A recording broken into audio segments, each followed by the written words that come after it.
मेरी शादी को अभी सिर्फ 6 महीने ही हुए थे। शुरुआत में मेरे पति ने मुझे बहुत लाड़ प्यार किया, लेकिन फिर उन्हें अपने काम के सिलसिले में देश से बाहर जाना पड़ा। उनके जाने के बाद घर में मैं और मेरे सास ससुर ही रह गए थे। कुछ ही दिनों में मैंने एक अजीब बात नोटिस की। मेरे सास और ससुर अक्सर अपना कमरा बंद कर लेते थे और अंदर से अजीब तरह की आवाज़ें आती थीं।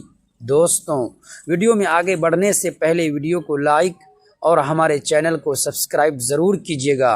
दोस्तों, चलते हैं आज की कहानी की तरफ। मुझे यह सब बहुत असहज लगता था, क्योंकि बुढ़ापे में उनका ये व्यवहार समझ से बाहर था। एक सुबह मैं अचानक बिना खटखटाए उनके कमरे में चली गई और मैंने कहा, आज मुझे भी देखना है कि आप दोनों अंदर क्या करते हैं।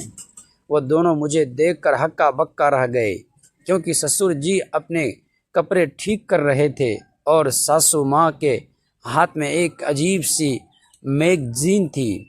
वो दोनों किसी बहुत ही गलत।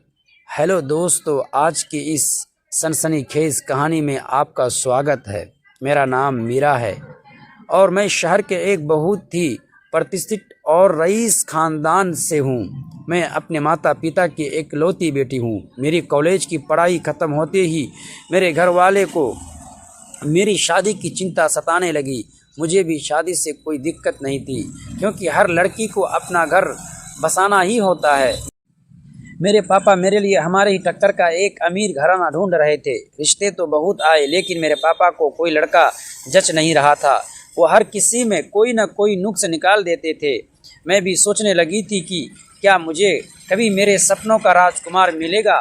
हमारे पड़ोस में एक सुनीता आंटी रहती थी, जो अक्सर लोगों के रिश्ते तय करवाती थी। एक दिन वो मेरी माँ के पास आई और बोली, बहन, मैं मीरा के लिए एक ऐसा हीरा ढूंढ कर लाई हूँ जो तुम्हें बहुत पसंद आएगा। लड़के का नाम समीर था और उसका कपड़ों का बहुत बड़ा शोरूम था। वो भी अपने माँ बाप का इकलौता बेटा था। फोटो देखते ही समीर मेरे दिल में उतर गया और मेरे पापा को भी उनका खानदान पसंद आ गया। धूमधाम से हमारी शादी हुई और मैं समीर के घर आ गई। शुरुआत के कुछ महीने तो स्वर्ग जैसे थे। समीर मेरा बहुत ख्याल रखते थे, लेकिन फिर एक दिन समीर को बिजनेस बढ़ाने के लिए दुबई जाना पड़ा। वो मुझे बहुत सारा प्यार देकर गए, लेकिन उनके जाते ही घर मुझे खाने को दौड़ने लगा। अपना मन लगाने के लिए मैं घर के कामकाज देखने लगी। एक सुबह मैं बगीचे में टहल रही थी, तभी हमारा पुराना नौकर रामू एक पैकेट लेकर आया। मैंने पूछा, काका ये क्या है? उसने कहा, बहू जी, मालिक ससुर जी का पार्सल है। मैंने देखा उस पर ससुर जी का नाम था। मैं हैरान थी कि रिटायरमेंट के बाद उन्हें कौन पार्सल भेजता है। मैं उसे खोलने ही वाली थी कि मेरी सास ने आकर चील की तरह वो पैकेट मेरे हाथ से छीन लिया। उनके चेहरे पर घबराहट साफ दिख रही थी। वो बिना कुछ बोले पैकेट लेकर कमरे में गई और ससुर जी के साथ मिलकर दरवाज़ा लॉक कर लिया। मेरा शक गहरा गया। अगले दिन मैंने देखा ससुर जी बाहर से आए, लेकिन धीरे धीरे मैंने महसूस किया कि उनके व्यवहार में थोड़ा बदलाव आने लगा है। पहले जहां वे छोटी छोटी बातों का ख्याल रखते थे, वहीं अब अक्सर काम में व्यस्त रहने लगे। देर से घर आना, मोबाइल में खोए रहना और मेरी बातों को आधा अधूरा सुनना, ये सब मुझे भीतर परेशान करने लगा।